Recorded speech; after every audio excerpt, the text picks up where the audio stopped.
Good afternoon, ladies and gentlemen, boys and girls. It is 2:30 on this once again chilly Wednesday, isn't it really? Freezing out there, it's freezing. I hope you're keeping well.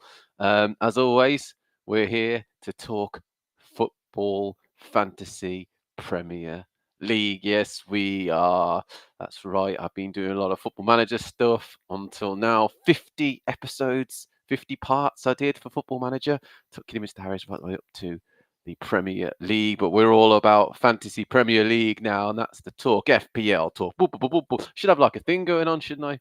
A big sign that says FPL talk.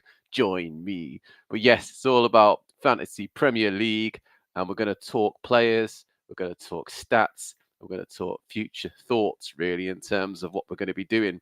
So without further ado, let's get you guys looking at what I'm looking at right this second, shall we? Of course, the usual people.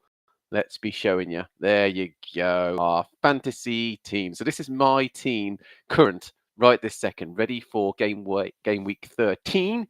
Some big games coming up as well. One of the big ones, City versus Liverpool. That's on Sunday this weekend at 4 o'clock. And then other big battles in general across the board there. A nice juicy fixture between West Ham and Arsenal. There's always usually goals in that one. Arsenal usually do well, but West Ham are a bit of a bogey team. And don't forget, they beat Newcastle the other day as well. So rule West Ham at your peril to a degree. So looking at the teams, looking at the deals, looking at the stats. So form-wise, I said before in part one, we're running a bit of a limited budget right this second. We have 0.3%, 0.3 million, which is not a lot, but I have 3 free transfers to work with. Now, all the chips are intact, bar the wild card, which obviously I played back in game week 6 quite early on. And that was mainly to ride the wave of price rises, because one thing I found so far with Fantasy Premier League and across the board with FPL, those price rises really do come on. 0.1 makes a huge difference. It really does. It could price you out. Sorry, guys. It could price you out of a player that you wanted for ages. It could price you out of transferring someone in a bit later on as well. So yeah, definitely want to keep an eye on really when it comes to price rises. That's why I did the wild card quite early. Been having this weird throat thing going on all day. It's very weird. Too much talking probably. But yeah, so as you can see, we've got 0.3 in the bank. One thing I spoke about in the previous part was looking at changing players round, maybe bringing in someone with 3.9. 2 players in particular, Gerald Kwanzaa and Burgess. We'll have a quick look at those 2 guys. Now, Burgess, see, I'm looking at really a playing 3.9, but it doesn't exist really. 4, yes, 3.9, no. Burgess has been playing recently. I don't know. It's one of those things. I think once we see Greaves back from his injury, he's been out for quite a while. If you look at the stats, he finished the game against West Ham, played 90 minutes, then was out injured. And that coincided with Burgess playing, there you go, Brentford, Leicester, Tottenham, and Man United as well. O'Shea, again, another player who's constant. So really what I'm actually looking for, and I don't think it's ever going to happen, is a player to drop below 4 million and actually be a playing defender. I mean, I was hoping Mosquera would be that, and he was for a while. He wasn't 3.9, mind you, he was 4. He's only dropped because of his injury.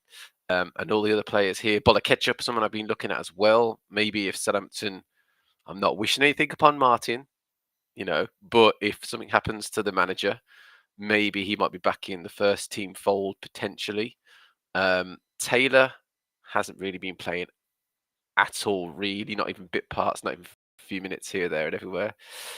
Bree, again, another player I looked at, but then he played 13th.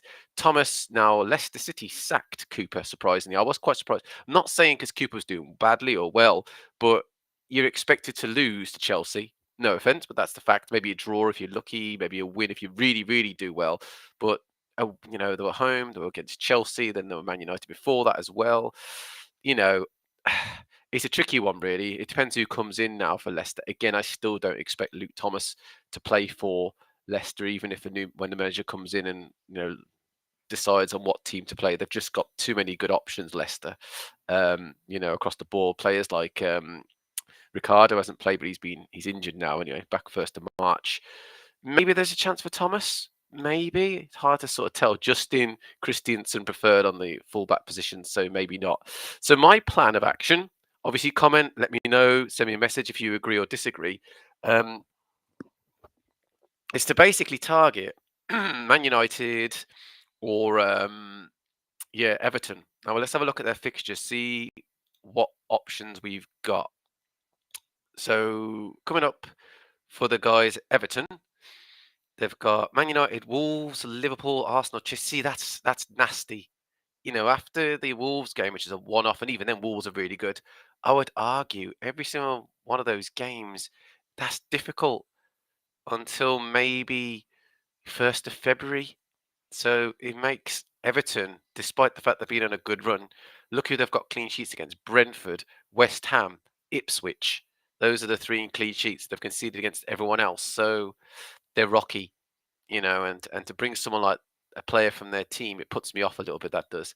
Then we've got Newcastle, on the other hand. Now, they haven't been great of late. The last few games have been a bit iffy. Did well against Arsenal. Lewis Hall got an assist, but had he not got the assist, it would have been just 2 points for Lewis Hall against Chelsea. They got a performance against Everton, but he got a yellow card technically. So even Newcastle, a lot of people are raving about Newcastle. We need to get a Newcastle, player in. We need to get a defender in from Newcastle. Hall, Burns, someone like that. Even Botman when he's back from injury. For me, it's a no. Crystal Palace looks good. Then Liverpool, but then they've got Brentford, who we know are dangerous. Leicester, they might do well against. Ipswich, they might do well. Then they've got Villa, Man U, Spurs, Wolves. I expect those 4 teams to potentially score against Newcastle, despite Newcastle being, really good of late within reason, and obviously beating Arsenal as well. So then it brings me to, who do you bring in for 4.4? Because that's how much money we're going to have. We're going to have 4.4, 4.3. That's going to be the fee. And I am sticking to that because the rest of my team I quite like.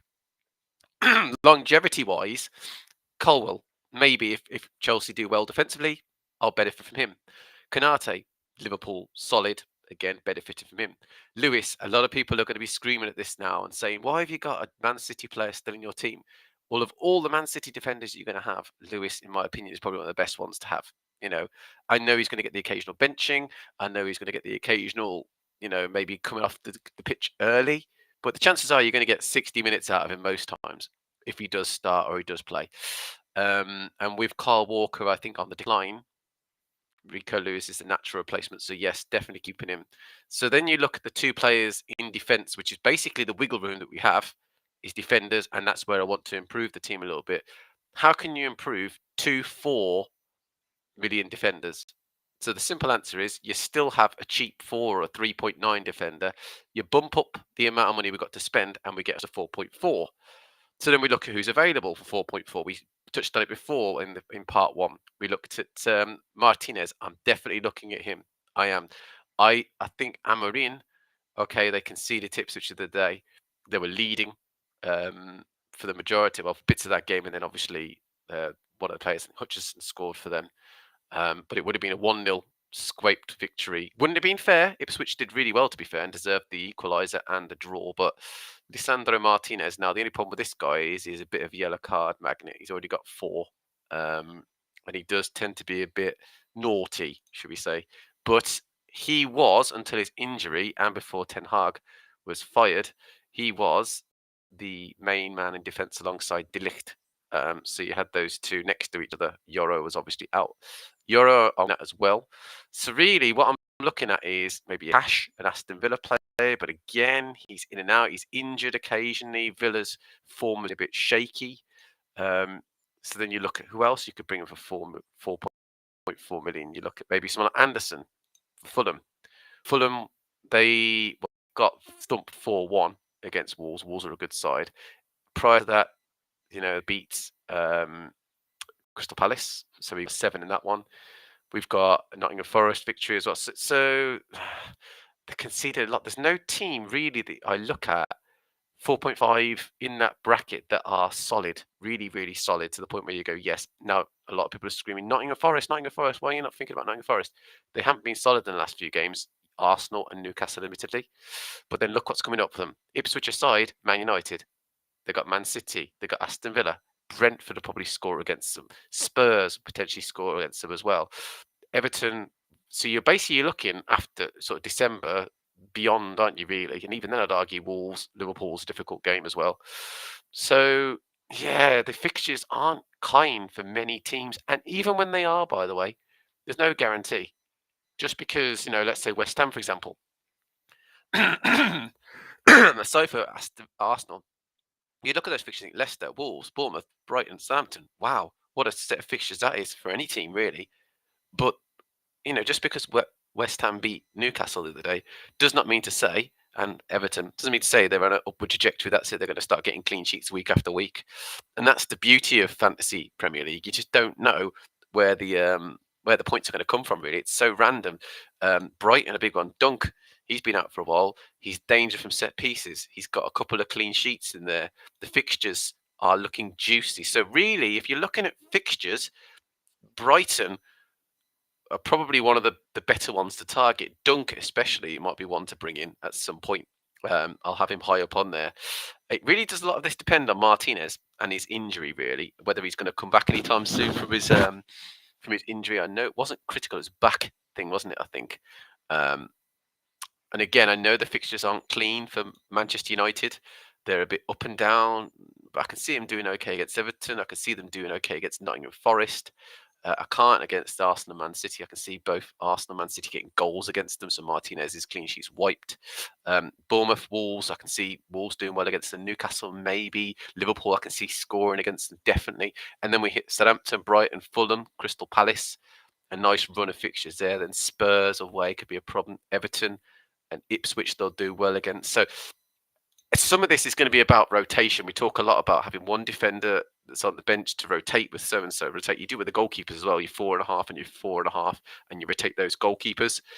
With goalkeepers, the way I look at it is it tends to be, for me, it's always a set goalkeeper, usually quite expensive, usually 5.5 million, and then a cheap one next to them. A lot of people are doing the 4.5 goalkeeper and a 4. The backup goalkeeper, sort of Brentford style, with Flecken and then Vladimirson. No, for me, I want Raya, full stop. So really, I'm looking at defenders essentially, and it's a bit of a fun one, really. So far, maybe a Crystal Palace. What are they doing? See, again, until we get to the end of December, start of January, their fixtures will turn a little bit better. Wolves, what do they have? So coming up, Wolves and Brighton are the two big teams to perhaps look at. Totti's been playing a bit for them. Remember that Nouri's gone. Ryan Nouri's just way too expensive for us. We'd have to change the whole team around to get him in. Maybe a Dawson, someone like that. Maybe a Totti if we're going to bring in a Wolves player. What do you guys think? Let me know. Obviously, I'm on socials. I'm on Facebook, AJP85-channel. I'm on X, AJ1985p. I'm on Twitch, which is one of the live streams, A_J_P_8_8_5. And I'm also obviously on YouTube, AJ Hardy 85. Let me know, though. Let me know on Facebook. Let me know on X what you think, maybe on the YouTube video as well, in your comments. Follow, subscribe, like. Let me know what you think in terms of, would you go Wolves? Would you guys go Brighton? What's the preference there in terms of players for those two teams? Would you agree with me thinking Man United, or is Man United is a no-go? Let me know if you think that Man United are a no-go. I am contemplating it. I guess in my head, what I want, we talk about coverage, I want it because Man United may get some clean sheets. In my opinion, despite the fact that they've looked really shaky even under Amorim, I'm looking at thinking maybe they might be able to do something, And Martinez, it will come back soon. Hopefully, we'll straight into that team. Hopefully, at the back 3 or back 2, to shore it up a little bit more. It's a question. Am I thinking that Man United might be worth considering, even though they've got sketchy fixtures? Should I go Dunk instead? Should I go one of the guys, Wolves or Dawson or Totti? Their fixtures look good. If we look at the sort of greens, I mean, that is Wolves, pretty good there. This is Brighton, pretty good there as well. I can't have both. I can only have one. But you also say maybe what about Brentford? It's time to get rid of Sepp van der Berg. I think that Rico Henry Rico Henry's going to be back. Rico. I think it's Rico Henry, isn't it? The guy over at Brentford. Yeah, Rico Henry.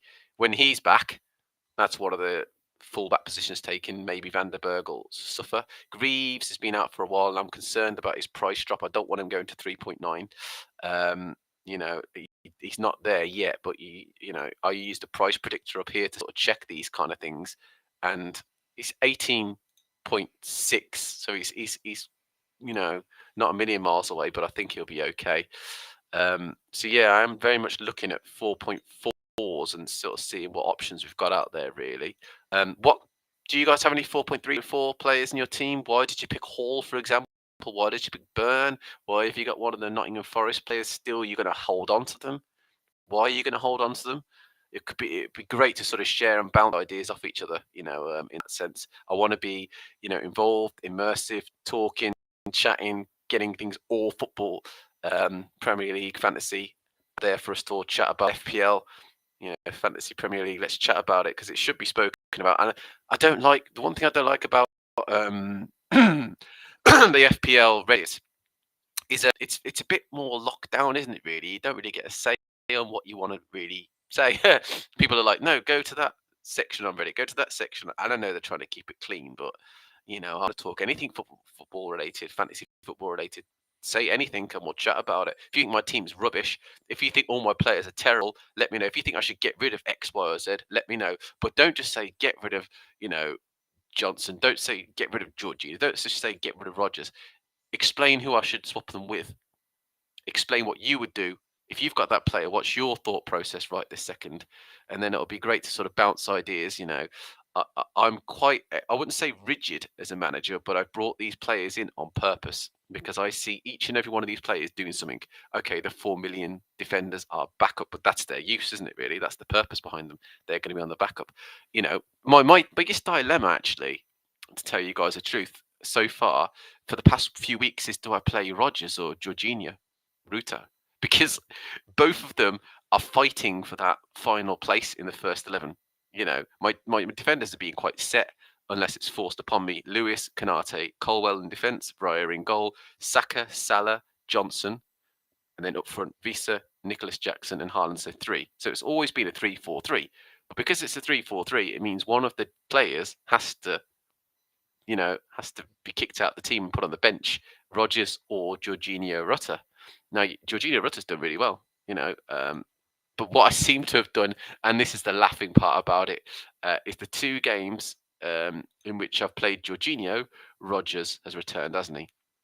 He went and returned on Tottenham and Fulham, and in those games I played, we got a Wolves thing, and then we got a smaller points basically, but Rodgers got much higher points in those games, so he returned well.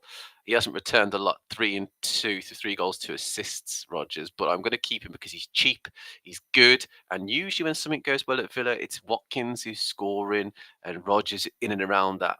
And it's the same thought process with Jorginho Rutter until recently when João Pedro came back. So I have to keep an eye on João Pedro because he is affecting the positioning for Jorginho Rutter. I found Jorginho was playing sort of off the forward, off Welbeck, playing up front, and he was getting these goals, and that's when he had his purple patch. It might be that in the next few weeks we get rid of Jorginho Rutter, especially if he stops playing, if he gets taken off early, if his assists or his goals dry up. Definitely someone to bring off. But the stats suggest, as it stands right now, with that assist, it changed my thought process a little bit. Had he have not got that assist, it would have been a few games in a K. It's Liverpool, it's Man City. But I expected something against Bournemouth, and he got that assist. I expected something against Wolves, he got that assist. Newcastle, he got that assist. Tottenham, I didn't expect much from, and he got a goal and assist. That's even better. Chelsea, he got his goal. So Rutter has done quite well, but a lot of that has been in the absence of João Pedro, who's back. So it'd be interesting to see how Jorginho Rutter does. We could claw back $1 million maybe from him, drop him down to a 4.5 midfielder. Or what I could do is I could bump him up, leave the rest of the team as it is, and then bump him up to like just shy of 6 million midfielder, and then we could start looking at the bracket for midfielders. Again, though, the problem I've got is if I bring another midfielder in, there's still a competition between Rodgers and Jorginho and Rutter. Am I thinking the right way here, people? Give me some feedback. Do you think I should be questioning that? Do you think Rodgers should be just put him on and leave him and make him one of the four in midfield? Or should I be rotating like I'm doing right this second? You know, or you can't be playing a 3-5-2 because I just trust Wissa, I trust Jackson, I trust Haaland. When they're on fire, those three, in my opinion, are three of the best forwards for that price bracket in the game. They really, really are.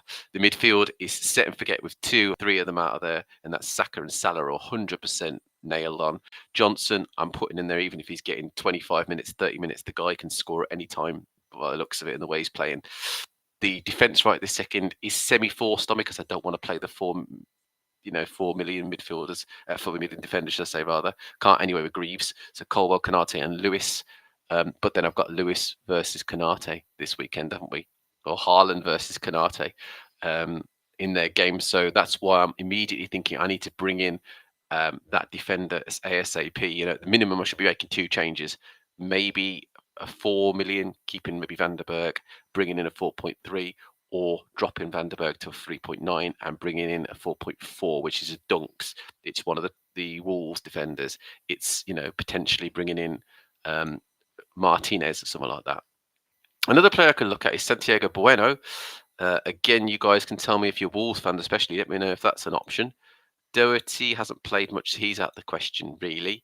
I could just make one change technically, kick out someone like Greaves, bring in a Bueno if he's fit to play, and just play him for one weekend, against Bournemouth, which is the next match, a game which they might do well in.